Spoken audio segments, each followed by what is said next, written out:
Welcome to the Mercy Commons podcast. Thank you for joining us today. We trust that the Word of God encourages you and that the Holy Spirit empowers you.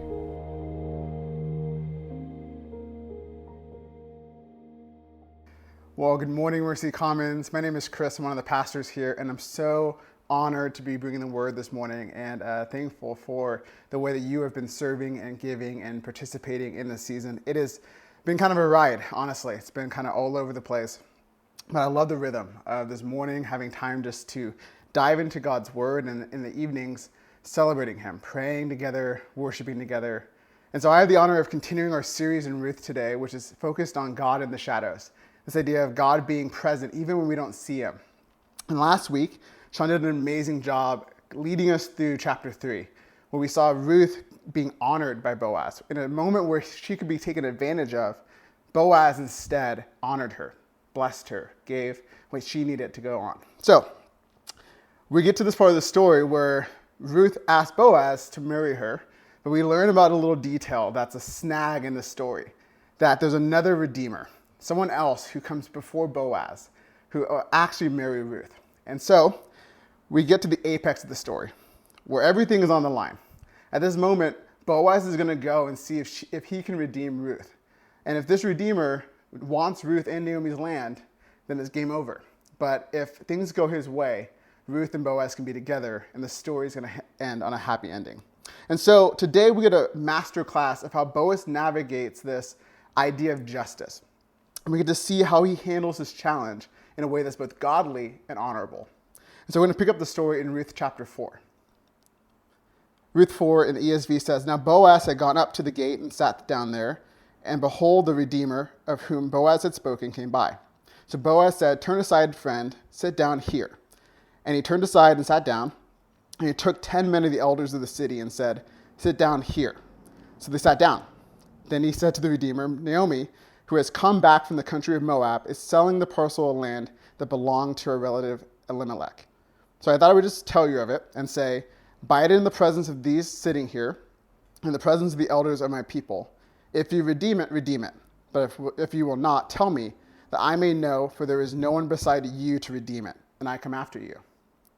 So let's unpack this. But before I do that, I want to tell you a little bit of a story about my journey around justice. And so back in high school, I went to Panama for a mission trip for the first time. It was my first time being in an environment where there was poverty. It was clear that people had not what they needed. And I remember sitting on this hillside. I was with a team of people, and we were praying for a little girl who had chickenpox. And for me, chickenpox is nothing. My mom pushed us in rooms to get chickenpox so we wouldn't have it later, because we had all the resources we needed to do that healthily. But she didn't. She had infections. Her house was situated on a hill, and the rain was coming down the hill and washing through her living room. And so you have this girl who has not what she needs and a family in a hut, and we begin to pray for her. And it was my first experience of seeing people who had not what they needed in the context of other people who had just enough to be generous and to give to her. And I began to think about the disconnect, about how much there's a divide in this situation of people who have and have not. So I get back home from this trip from Panama, and I have this justice kick. I'm going to go change the world's problems. I'm going to end poverty. And so I got rid of stuff I didn't need. I had a hammock in my room for 6 months because the bed was too expensive and I needed to sleep in a hammock. All these things I wanted to do. I even had this sweatshirt that was a sweatshirt with a quote on it from American philosopher and activist Cornel West. It said, love is what justice looks like in public. That again is, love is what justice looks like in public. You want some proof? Look at this photo of me in Oman. I'm in the middle of the desert in a little restaurant, and there's that sweatshirt. And probably not the best idea to wear that in Oman, which is just next to Yemen. But I was pretty amped about justice. But as I journeyed with this, I began to see in different nations, from Oman to Panama to just Mexico, how much poverty there was. And I began to get angry. I began to ask God, where are you in all this poverty? Where are you in all this process I'm going through? But I also got angry because I said, where are your people? Why is no one doing anything about these issues? You know, when we look at this idea of God in the shadows, this series of Ruth, you may be kind of wondering, where is God showing up in all this? Ruth has had pretty much a tough story, all the way up to the point of Boaz. And just when she gets a moment, a break in the story, where she's noticed, she can be married to this man who's going to take care of her, there's another guy who's going to show up and ruin it all. And so we hear about this man, this Redeemer, who hasn't been mentioned before, but he's mentioned now. And what we know about this Redeemer is that it's a person, a family member. That Boaz knows about this man. Bethlehem is in a big town, so everyone knows who this is. Even Naomi mentions that Boaz is only one of multiple redeemers, yet we're just hearing about him right now. The idea of a kinsman redeemer is not new. It's not like that just became something in Ruth, but it's a long tradition that came all the way to this point. And we can look back in Genesis 38 at Tamar, where Tamar is a widow. Her husband dies. She has no sons. And so she goes to the brother-in-law, Onan, and says, hey, will you marry me so I can have a family and a life? And the idea is that she would be protected, cared for by a family member, and have an existence together. But Onan is not quite into that idea. I won't go into detail. It's a little bit graphic. But basically, Onan doesn't want to have the responsibility of another family. Doesn't want to have anything to do with Tamar. He's quite happy to let her go and waste away because eventually the inheritance would be his if he did nothing. And so we look at later that God wants to protect his people from this. He writes a law in Deuteronomy 25. And it talks about how a family member who has no heirs would be redeemed by another family member, and that it would be written to law protected. So now we get back to Ruth's story. The story that we have this man who is showing up, who's done nothing so far. We've seen Ruth looking for food, trying to find a way in this new town, and then suddenly this man shows up who's done absolutely nothing to help her. Boaz is not just fighting for love right now. He's fighting for justice. And so let's look at how Boaz fights for justice for Ruth in three major ways. The first one is Boaz fights for justice by doing what he said he would do. Now, it's not rocket science. It's not that complicated, but it's so difficult. Because in areas of justice, we want to do a lot, and we say a lot of things, but what matters is showing up and doing that thing.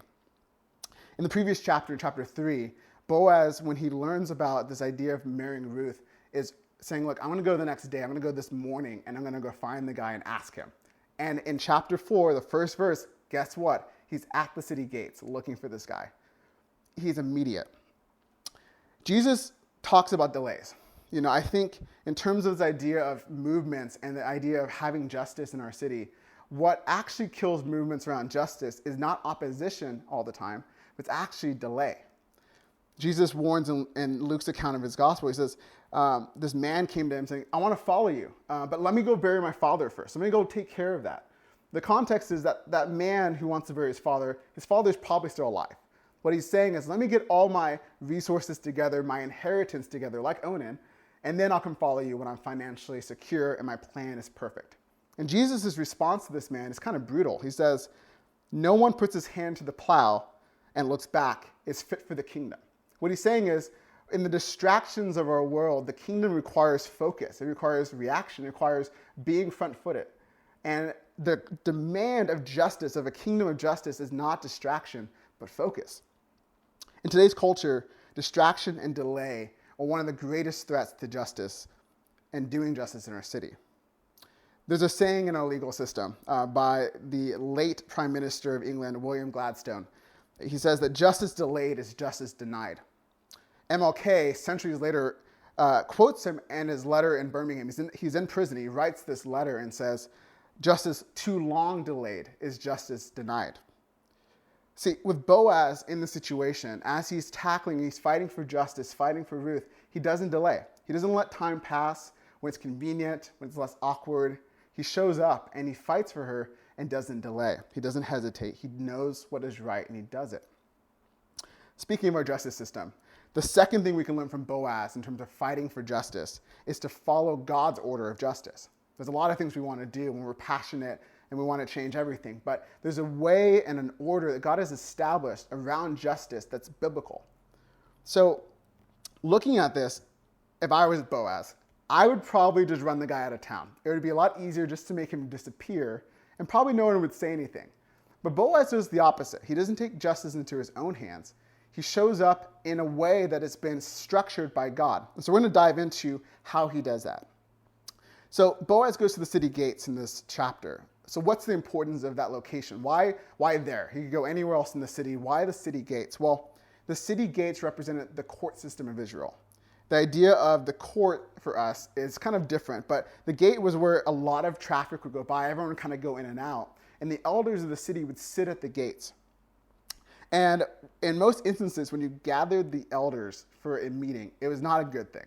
It was a sense that someone was doing something that wasn't in the law, and they weren't respecting the guidelines that God had set up for his people. And so you would gather the elders, in a sense, to kind of do court. It's almost like Judge Judy, where you get this court, and everyone's looking and watching to see what will happen. But the idea is that this guy, this other redeemer, hasn't been doing anything, hasn't shown up, hasn't taken responsibility for what he's called to do as a redeemer. Justice has been delayed for too long, and Boaz is going to make him make a decision. And so the options are buy the land or move on. So he gathers the community of elders. He gets the people around him. He uses the system to fight for Ruth. He doesn't take it in his own hands. But don't mistake that this story doesn't have a little bit of an angle around race, because this is kind of happening. We can know this because she's a Moabite. Sean did a great job talking about honor and shame last week, about how that was playing in with race as well. And so no one is fighting for Ruth, not just the redeemer that's quiet and almost never mentioned, but none of the other people are doing much for Ruth. She's gleaning from the fields by herself. There's not a sense that she's getting all this support from her family and really through Naomi's family. There's a sense that she's on her own. And so in her distress, Boaz acts. He steps up. He shows up and uses the court system to help her get justice.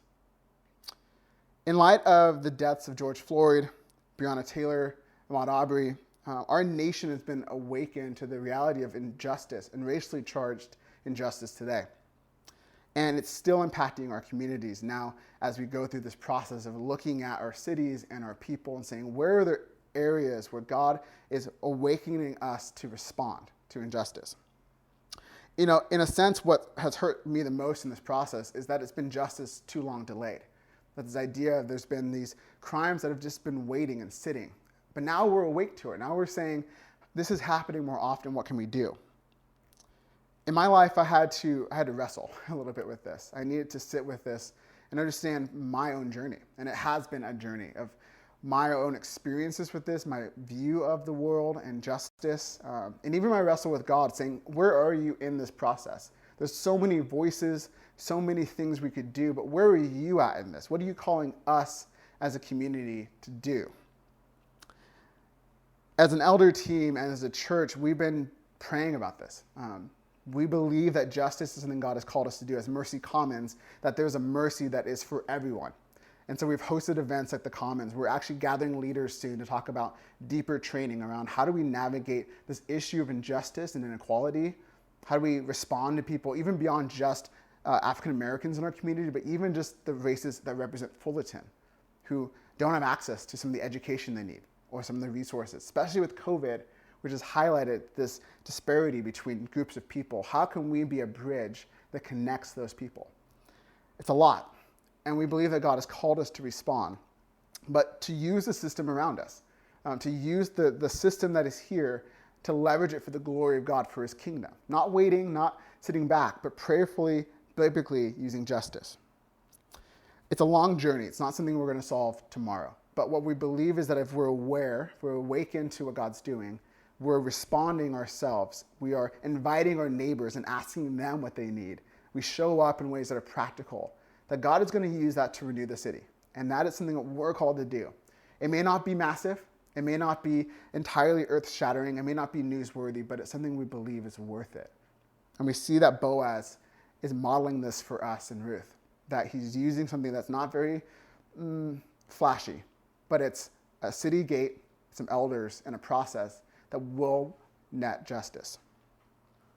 So this process of Boaz talking to this redeemer, he's in front of the elders in the city gates, and they're talking about this little piece that's a little bit of a fine print. You can get the land, you can get all this, but something happens where the redeemer says, yes, I'll take the land, Boaz asked him, will you take it? He says, yes. And if you're reading this story, your heart kind of drops a bit because you know what that means. It's over.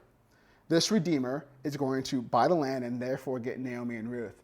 And so Boaz and Ruth won't be together. This love story that we've been waiting for it to come to an apex now is being shattered because this guy who was nowhere to be seen is now showing up and he's saying, you know what? I'll take it.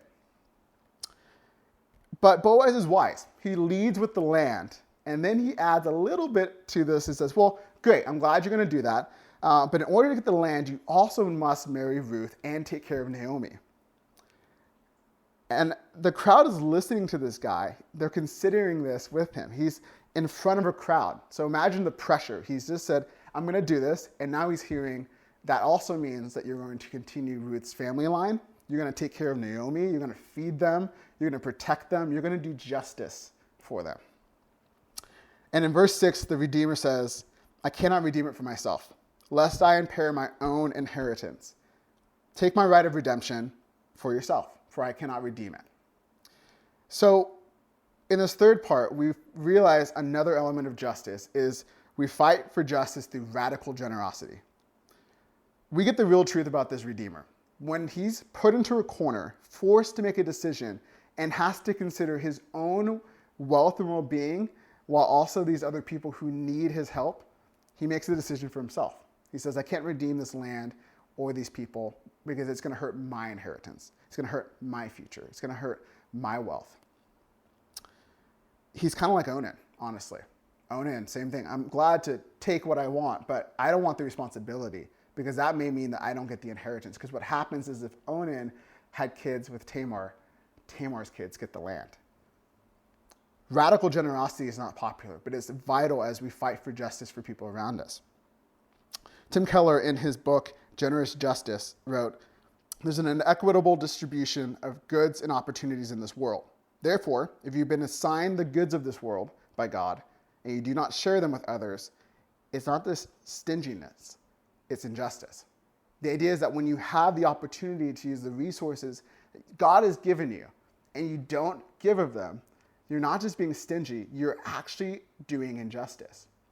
Radical idea, radical generosity. When we're in a position to give, when we're in a position to bless other people, when we see a need and we know that God has given us all the resources we need in this season and we have extra, just like Boaz, we leave some of the field for people to glean from. We not just stop there, we also fight for them when they're not getting the justice that they need. We use our time, our energy, our resources to fight for justice. Radical generosity is not just financial. It's also time. It's also attention. It's also saying no to things that are really good so we can say yes to things that matter. Today, if you're wondering what you can do to fight for justice, especially in this climate, one thing you can do that is radical is just to give, to be open-handed with what you have. Do it prayerfully. Ask God, where do you have me positioned? What do I have in my hand to give? For Boaz, it was grain. For Boaz, it was time. For Boaz, it was gathering the elders at the gate. Maybe for you, it's to organize. Maybe for you, it's to attend some events in the future, to pray, to show up and serve.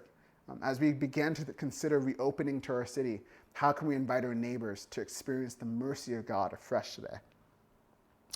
So what makes Boaz's actions really radical is that he's already done a ton. Like he's already given way more than he needs to.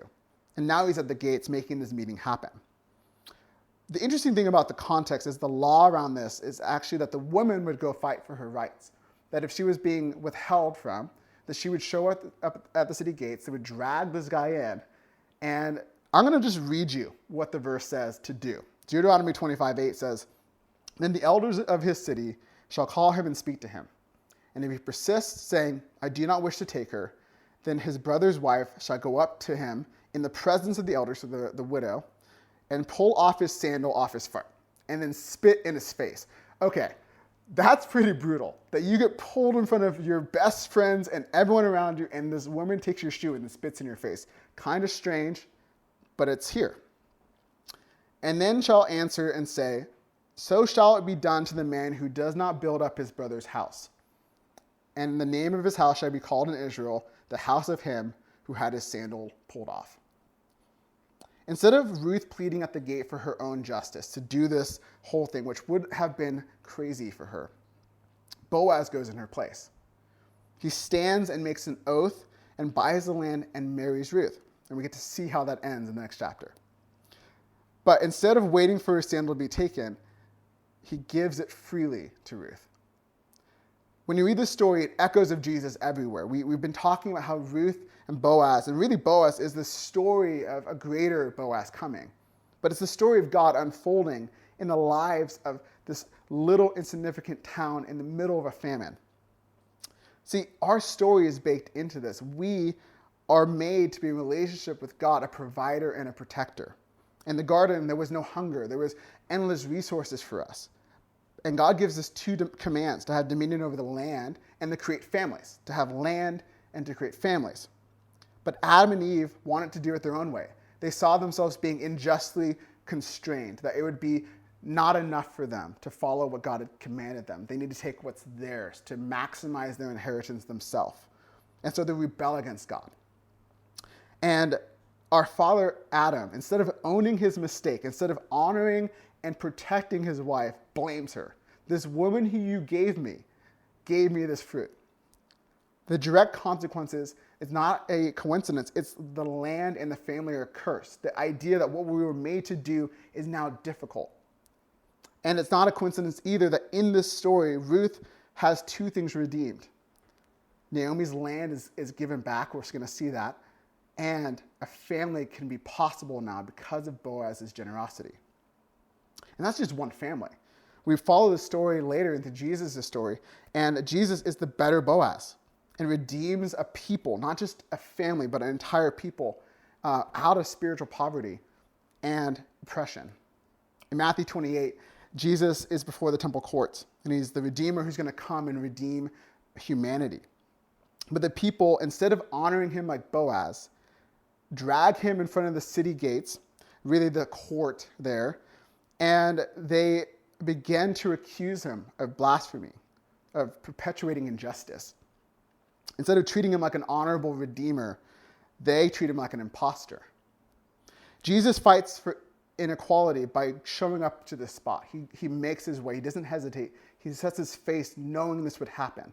It wasn't a surprise that they were going to drag him and mock him. He knew it going into it. He was going to do this to the system of governance that was there to fulfill prophecy that was going to be written way before he showed up on the scene. And he gives the ultimate form of radical generosity.